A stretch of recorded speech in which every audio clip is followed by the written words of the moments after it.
Hello viewers, आज हम बाल विकास और शिक्षा शास्त्र के महत्वपूर्ण 50 प्रश्नों को देखने वाले हैं जो कि आपकी एमपी की प्राथमिक शिक्षक भर्ती परीक्षा के लिए बहुत ही महत्वपूर्ण है। बाल विकास एवं शिक्षा शास्त्र पर आपके एग्जाम में 30 प्रश्न आएंगे और इन 30 प्रश्नों को हल करना आपके लिए बहुत ही आवश्यक होगा, जिससे कि आपके अच्छे नंबर आए और आप मेरिट में आ जाओ। तो शुरू करते हैं बाल विकास और शिक्षा शास्त्र के महत्वपूर्ण 50 प्रश्न। इसके साथ ही चैनल पर गणित और हिंदी के महत्वपूर्ण प्रश्न भी उपलब्ध है और इसके साथ ही मध्य प्रदेश की प्राथमिक शिक्षक भर्ती परीक्षा के बारे में संपूर्ण जानकारी, इसकी रूल बुक और इसकी वैकेंसी, बाकी सारी जानकारी दे रखी है। यदि आपके पास ये जानकारी नहीं है तो आप देख सकते हो और इसी प्रकार के और वीडियो देखने के लिए चैनल को सब्सक्राइब कीजिए। तो शुरू करते हैं। पहला प्रश्न है, निम्नलिखित में से कौन सा व्यक्तित्व आकलन की प्रक्षेपण विधि से संबंधित है? व्यक्तित्व आकलन की प्रक्षेपण विधि से संबंधित है कहानी रचना। कहानी रचना जो है व्यक्तित्व आकलन की प्रक्षेपण विधि से संबंधित है। इसके बाद दूसरा प्रश्न है, अंतर्मुखी व्यक्तित्व का प्रकार है। अंतर्मुखी व्यक्तित्व का प्रकार है तो इसका उत्तर आएगा मनोवैज्ञानिक प्रकार। अंतर्मुखी व्यक्तित्व का प्रकार है मनोवैज्ञानिक प्रकार। इसके बाद हम तीसरा प्रश्न देखेंगे, एक बालक अनुपयोगी वस्तुओं से सुंदर व संश्लेष पेंटिंग बनाता है, यह दर्शाता है। तो यदि बालक अनुपयोगी वस्तुओं से सुंदर और संश्लेषित पेंटिंग बना रहा है तो यह क्या दर्शाता है? यह उसकी सृजनशीलता को दर्शाता है। सृजनशीलता, क्रिएटिविटी को दर्शाता है। यदि बालक अनुपयोगी वस्तुओं का उपयोग करके सुंदर पेंटिंग बनाता है तो इसकी सृजनशीलता का पता हमें चलता है। इसके बाद अगला जो प्रश्न है वह अहम को कहते हैं। तो जो शिक्षा शास्त्र और बाल विकास में अहम शब्द का प्रयोग होता है अधिकतर, तो अहम किसे कहते हैं? तो यह है ईगो। ईगो जो है इसे अहम कहते हैं। इसके बाद है अगला, शिक्षा मनोविज्ञान के अंतर्गत शिक्षा से संबंधित संपूर्ण व्यवहार और व्यक्तित्व आ जाता है। शिक्षा मनोविज्ञान के अंतर्गत शिक्षा से संबंधित संपूर्ण व्यवहार और व्यक्तित्व आ जाता है। यह परिभाषा किसके द्वारा दी गई? तो यह परिभाषा दी थी स्किनर ने। स्किनर के द्वारा दी गई परिभाषा है यह और परिभाषा महत्वपूर्ण है, आपको आनी चाहिए। शिक्षा मनोविज्ञान के अंतर्गत शिक्षा से संबंधित संपूर्ण व्यवहार और व्यक्तित्व आ जाता है। यह परिभाषा जो थी स्किनर के द्वारा दी गई थी, आपको इसे याद कर लेना चाहिए कि शिक्षा मनोविज्ञान के अंतर्गत शिक्षा से संबंधित संपूर्ण व्यवहार और व्यक्तित्व आ जाता है। तो जब भी हम शिक्षा मनोविज्ञान की बात करते हैं, शिक्षा मनोविज्ञान की, तो उसमें शिक्षा से संबंधित संपूर्ण व्यवहार आ जाएगा, उसके साथ ही व्यक्तित्व भी शामिल होता है। इसके बाद जो अगला है, ऐसे दो संदर्भित मानव मनोवैज्ञानिक कौन है जिन्होंने मानव व्यक्तित्व की व्याख्या स्वयं एवं आवश्यकता के सिद्धांत के आधार पर की है?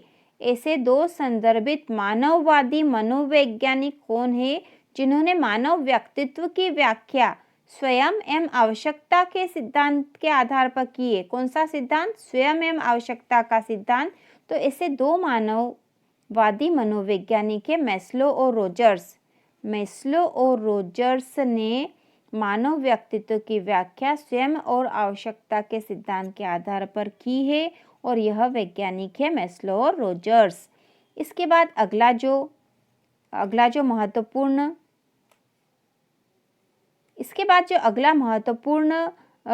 तथ्य है वह है पर्सोना। पर्सोना शब्द किस भाषा से लिया गया है? पर्सोना शब्द किस भाषा से लिया गया है? तो यह लैटिन भाषा से लिया गया है। पर्सोना शब्द लैटिन भाषा से लिया गया है।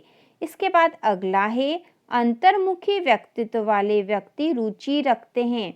अंतर्मुखी व्यक्तित्व वाले व्यक्ति रुचि रखते हैं। तो कुछ लोगों का जो है व्यवहार जो है अंतर्मुखी होता है, जो अधिक बोलते नहीं, अपने आप में ही रहते हैं जो, तो उन्हें अंतर्मुखी व्यक्तित्व कहते हैं। अंतर्मुखी और बहिर्मुखी व्यक्तित्व, दो प्रकार के व्यक्तित्व होते हैं, अंतर्मुखी और बहिर्मुखी व्यक्तित्व। अंतर्मुखी व्यक्तित्व वाले लोग अधिक बोलते नहीं हैं, अपने आप में ही वह रहते हैं, जबकि बहिर्मुखी व्यक्तित्व, ठीक है, बहिर्मुखी व्यक्तित्व बहिर्मुखी व्यक्तित्व के जो व्यक्ति होते हैं वो वाचाल होते हैं, मतलब अधिक बातें करते हैं, दूसरे लोगों में अधिक रुचि रखते हैं, जबकि अंतर्मुखी व्यक्तित्व के लोग दूसरे लोगों में इतनी रुचि नहीं रखते हैं। तो अंतर्मुखी व्यक्तित्व वाले व्यक्ति रुचि रखते हैं, किस में रुचि रखते हैं? वो स्वयं अपने में, स्वयं अपने में। इसके बाद जो अगला है, कार्यात्मक प्रतिबद्धता सिद्धांत प्रक्रिया में मुख्य कारक निम्न में से कौन सा है?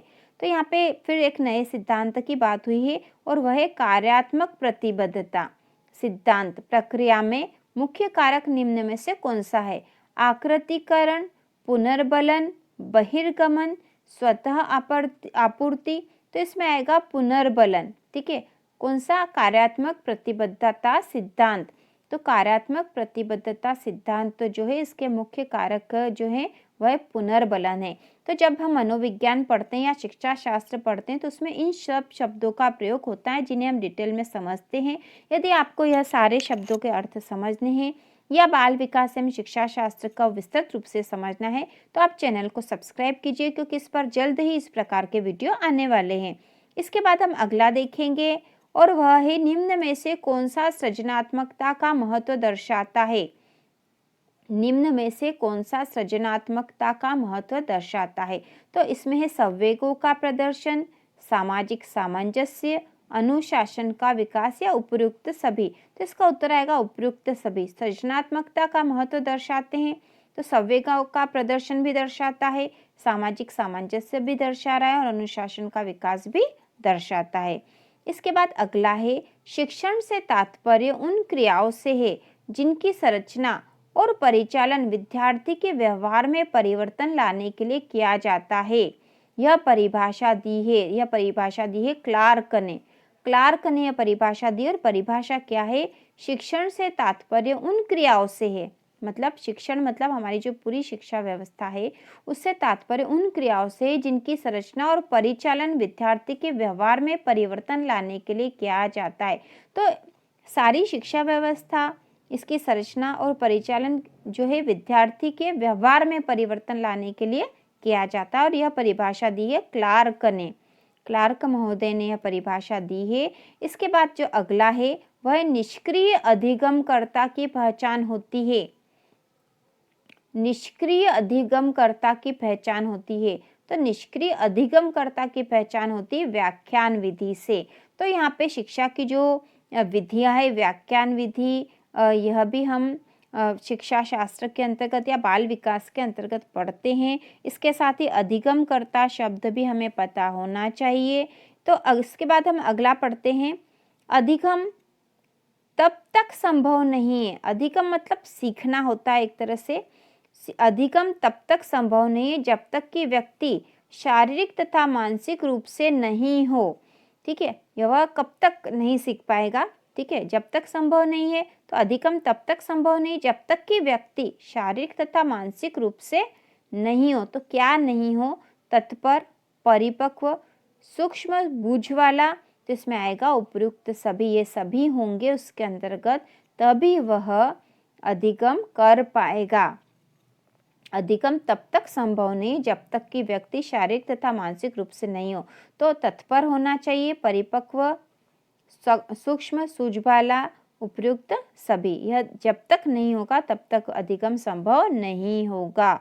इसके बाद अगला है दृष्टि से संबंधित दोष। ठीक है, दृष्टि से संबंधित दोष मानव के किस विकास पर प्रभाव नहीं डालता? तो किस विकास पर प्रभाव नहीं डालता? शारीरिक व मानसिक, शैक्षिक व व्यावसायिक, संवेगात्मक या सांस्कृतिक। तो इसका उत्तर आएगा सांस्कृतिक विकास पर। दृष्टि से संबंधित दोष मानव के किस विकास पर प्रभाव नहीं डालता?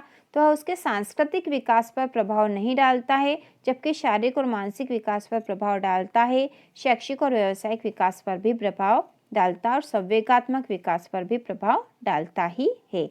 इसके बाद अगला है, सीखने का अंतर्दृष्टि सिद्धांत किसकी देन है? सीखने का अंतर्दृष्टि सिद्धांत, सीखने का जो अंतर्दृष्टि सिद्धांत है वह किसकी देन है? तो वह है गेल्टाल्टवादियों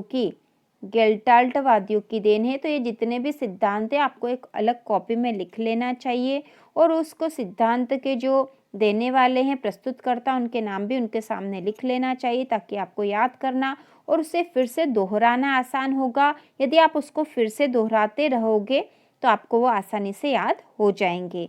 इसके बाद अगला है किशोरावस्था का काल है।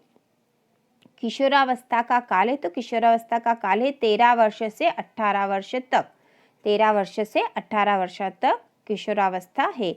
इसके बाद अगला फ्रायड ने लड़कों के मात्र प्रेम भाव को के नाम दिया है। मतलब फ्रायड ने लड़कों के मात्र प्रेम भाव को क्या नाम दिया है आना चाहिए। तो फ्रायड जो एक मनोवैज्ञानिक है, उन्होंने मनोविज्ञान में बहुत अध्ययन करा और उन्होंने जो एक अपना सिद्धांत दिया था कि लड़कों के अंदर जो है अपनी माता के प्रति प्रेम भाव होता है, उनमें अधिक होता है, मात्र प्रेम अधिक होता है। तो उसको जो नाम दिया था उन्होंने दिया था ओडिपस भावना ग्रंथि। क्या नाम दिया था? ओडिपस भावना ग्रंथि नाम दिया था। इसके बाद अगला है भारत में विद्यालयों को ऐसा सौंदर्य प्रदान किया जाना चाहिए। भारत में विद्यालयों को मतलब स्कूल में ऐसा सौंदर्य प्रदान किया जाना चाहिए जहाँ छात्रों को प्रेरणादायक पर्यावरण उपलब्ध हो सके। यह कथन है। तो यह कथन किसका है कि विद्यालयों में ऐसा सौंदर्य होना चाहिए जिससे कि छात्रों को प्रेरणादायक पर्यावरण उपलब्ध हो सके। तो यह कथन था मुदालियर आयोग का। मुदालियर आयोग का कथन था यह। इसके बाद जो अगला है फ्रायड जो मनोवैज्ञानिक है ने लड़की के पितृ प्रेम भाव को क्या नाम दिया है। तो इसके पहले हमने लड़के के मातृ प्रेम भाव को क्या नाम दिया था यह देख लिया है। तो अब लड़की के पितृ प्रेम भाव को क्या नाम दिया, तो इसे दिया था इलेक्ट्रा भावना ग्रंथि। इलेक्ट्रा भावना ग्रंथि यह नाम दिया था। इसके बाद जो अगला है जो बच्चा शारीरिक रूप से अक्षम है, जो बच्चा शारीरिक रूप से अक्षम है वह निम्न में से किस प्रकार का नहीं हो सकता। यदि वह शारीरिक रूप से अक्षम है तो किस प्रकार का नहीं हो सकता? लंगड़ा, पोलियोग्रस्त, जड़ बुद्धि, दृष्टिबाधित। तो यहाँ पे आएगा दृष्टि बुद्धि, जड़ बुद्धि। ठीक है, जड़ बुद्धि आएगा क्योंकि यदि शारीरिक रूप से अक्षम है तो उसमें ये कमी तो हो सकती है लेकिन वह जड़ बुद्धि हो ऐसा नहीं होगा। ठीक है, उसमें बुद्धि का विकास तो पूर्ण होगा ही सही। इसके बाद अगला है शिक्षक को ज्ञान होना चाहिए। शिक्षक को ज्ञान होना चाहिए अध्यापन विषय एवं बाल मनोविज्ञान का। तो शिक्षक को ज्ञान होना चाहिए, किसका ज्ञान होना चाहिए? अध्यापन विषय एवं बाल मनोविज्ञान का। इसके बाद अगला है एक बच्चे की वृद्धि और विकास के अध्ययन की सर्वाधिक अच्छी विधि कौन सी है। मतलब बच्चे की जो वृद्धि और विकास जो होता है उसके अध्ययन की सबसे अच्छी विधि कौन सी है? तो उसके अध्ययन की सर्वाधिक अच्छी विधि है विकासीय विधि। विकासीय विधि, विकास के अध्ययन की सबसे अच्छी विधि है विकासीय विधि। तो इसके बाद हम अगला देखेंगे। इसके बाद अगला है निम्न में से कौन सा बालकों के अधिगम एवं विकास में सबसे अधिक योगदान देता है। निम्न में से कौन सा बालकों के अधिगम एवं विकास में सबसे अधिक योगदान देता है? परिवार, समवयस्क समूह और टेलीविजन। तो यह एक पॉइंट है यहाँ से, परिवार, समवयस्क समूह और टेलीविजन। इसके बाद है परिवार, समवयस्क समूह और अध्यापक। तीसरा है परिवार, खेल एवं कंप्यूटर और चौथा परिवार, खेल एवं पर्यटन। तो इसका उत्तर आएगा तो यहाँ प्रश्न था निम्न में से कौन सा बालकों के अधिगम एवं विकास में सबसे अधिक योगदान देता। तो बालकों के अधिगम एवं विकास में सबसे अधिक योगदान देता परिवार, समवयस्क समूह और अध्यापक। यह सबसे अधिक योगदान देते हैं। इसके बाद अगला है मानव जाति में वे कौन से व्यक्तिक निर्धारक तत्व होते हैं जो मानव जाति की विविधता को बताते हैं। मानव जाति में वे कौन से व्यक्तिक निर्धारक तत्व होते हैं जो मानव जाति की विविधता को बताते हैं। तो इसका उत्तर आएगा आनुवंशिकता और पर्यावरण की अंतरक्रिया। आनुवंशिकता व पर्यावरण की अंतरक्रिया जो ऐसे तत्व हैं जो मानव जाति की विविधता को बताते हैं। इसके बाद अगला है एक बालक मिट्टी, लकड़ी, कागज, दफ्ती आदि के द्वारा तरह तरह की वस्तुएं बनाता है। यह बालक की किस प्रवृत्ति को इंगित करता है? तो यह बालक की रचनात्मकता की प्रवृत्ति, रचनात्मक है, उसमें क्रिएटिविटी है। तो वह मिट्टी, लकड़ी, कागज, दफ्ती आदि के द्वारा तरह तरह की वस्तुएं बनाता है। इसके बाद हम अगला देखेंगे, विद्यार्थियों के सीखने में जो रिक्तियाँ रह जाती है उनके निदान के बाद होना चाहिए। विद्यार्थियों के सीखने में जो रिक्तियाँ या कमियाँ रह जाती है उनके निदान के बाद होना चाहिए। तो उनके निदान के बाद होना चाहिए समुचित उपचारात्मक कार्य, समुचित उपचारात्मक कार्य। इसके बाद अगला है, किस अवस्था को संवेगात्मक उथल पुथल तथा तनाव की अवस्था होने के कारण समस्यात्मक अवस्था कहा जाता है। किस अवस्था को संवेगात्मक उथल पुथल तथा तनाव की अवस्था होने के कारण समस्यात्मक अवस्था कहा जाता है? तो किशोरावस्था को कहा जाता है। ठीक है, समस्यात्मक अवस्था, सर्वाधिक उथल पुथल की अवस्था जो होती है वो किशोरावस्था होती है। इसके बाद अगला है, शिक्षार्थी जो पहले सीख चुके हैं, शिक्षार्थी जो पहले सीख चुके हैं उसकी पुनरावृत्ति और प्रत्यास्मरण में शिक्षार्थियों की मदद करना महत्वपूर्ण है, क्योंकि नई जानकारी को पूर्व जानकारी से जोड़ना सीखने को समृद्ध करता है। ठीक है, तो यहाँ जो मेन पॉइंट था, शिक्षार्थी तो जो पहले सीख चुके हैं उसकी पुनरावृत्ति और प्रत्यास्मरण में शिक्षार्थियों की मदद करना महत्वपूर्ण है। क्यों महत्वपूर्ण है? क्योंकि नई जानकारी को पूर्व जानकारी से जोड़ना सीखने को समृद्ध बनाता है। तो जो भी नई जानकारी प्राप्त हो रही है उसे पुरानी जानकारी से जोड़ के रखना भी आवश्यक होता है। ठीक है, इसके बाद अगला जो है, बालक अपने व्यवहार की सामाजिक स्वीकृति जिस अवस्था में चाहता वह अवस्था है। तो बालक अपने व्यवहार की सामाजिक स्वीकृति, बालक जो है अपने व्यवहार की सामाजिक स्वीकृति जिस अवस्था में चाहता वह अवस्था होती है किशोरावस्था। किशोरावस्था ही वह अवस्था होती है। तो यदि आप प्राथमिक शिक्षक भर्ती परीक्षा की तैयारी कर रहे हो तो आपको चैनल को रेगुलर देखना चाहिए, क्योंकि इसमें ऐसे वीडियो आने वाले हैं जो कि आपको 3 महीने में प्राथमिक शिक्षक भर्ती परीक्षा की पूरी तैयारी करवा देंगे। इसके बाद अगला है, कमजोर वर्ग के बालक से ऐसे अभिभावकों के बालकों से जो सरकार द्वारा निर्धारित न्यूनतम सीमा की वार्षिक आय की सीमा से नीचे के वर्ग में आते हैं। तो यहाँ पे है कमजोर वर्ग के बालक से तात्पर्य है। तो कमजोर वर्ग के बालक से क्या तात्पर्य है? तो ऐसे बालक जिनके, ऐसे अभिभावकों के बालकों से जो सरकार द्वारा निर्धारित न्यूनतम सीमा की वार्षिक आय की सीमा से, जो न्यूनतम वार्षिक आय की सीमा निर्धारित कर रखी सरकार ने, उससे कम आय सीमा के अंतर्गत जो आते हैं वह कमजोर वर्ग के बालक होते हैं। तो अब अगला है, प्रतिभाशाली बच्चे मानव के लिए महत्वपूर्ण किसी भी क्षेत्र में अस्वभावतः अच्छा निष्पादन करते हैं। यहाँ पे आएगा अच्छा निष्पादन करते हैं। तो प्रतिभाशाली जो बच्चे होते हैं वह किसी भी क्षेत्र में हमेशा अच्छा निष्पादन करते हैं। इसके बाद जो अगला है, किस मनोवैज्ञानिक ने, ये इम्पोर्टेंट है, किस मनोवैज्ञानिक ने किशोरावस्था को संघर्ष, तनाव, तूफान तथा विरोध की अवस्था कहा है? किस मनोवैज्ञानिक ने किशोरावस्था को संघर्ष, तनाव, तूफान तथा विरोध की अवस्था कहा है? तो यह कहा है हॉल ने कहा है। इसके बाद अगला है, जो एक बच्चा जो सौ और वास, न्यूक्लियर और यूक्लियर में अंतर नहीं कर सकता वह किससे ग्रस्त है? तो ऐसा बच्चा जो है डिसलेक्सिया से ग्रस्त है, जिसमें कि वो इन शब्दों में अंतर नहीं कर पा रहा है, उसके लिए उल्टा और सीधा एक जैसा है। यहाँ पे SAW लिखा है, यहाँ WAS लिखा है, लेकिन उसे यह एक जैसे लगेंगे तो वह डिसलेक्सिया से ग्रस्त है। न्यूक्लियर और अनक्लियर भी एक जैसे लगेंगे तो वह डिसलेक्सिया से ग्रस्त है।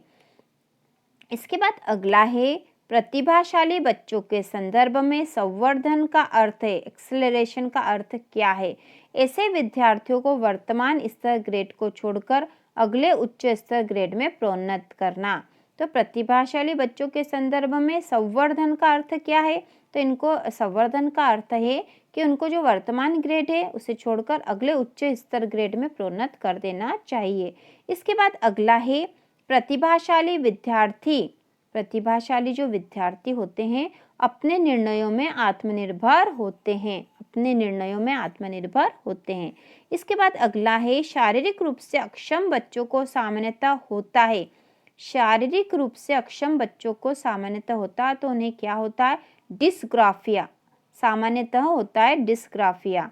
इसके बाद अगला है, शिक्षण अधिगम प्रक्रिया में प्रथम सोपान है, शिक्षण अधिगम प्रक्रिया में प्रथम सोपान है। तो यहाँ ऑप्शन है उद्देश्य, आत्मसत्तान संचार या तैयारी, तो यहाँ आएगा उद्देश्य। शिक्षण अधिक्रम प्रक्रिया में प्रथम सोपान है उद्देश्य, उद्देश्य निर्धारित किए जाते हैं। इसके बाद अगला है विशेष शिक्षा संबंधित है। विशेष शिक्षा किससे संबंधित है? तो विशेष शिक्षा संबंधित है कम योग्य विद्यार्थियों के लिए शैक्षिक कार्यक्रम से। जो कम योग्य विद्यार्थी है उनके लिए जो शैक्षिक कार्यक्रम है उसके वो विशेष शिक्षा के अंतर्गत आते हैं।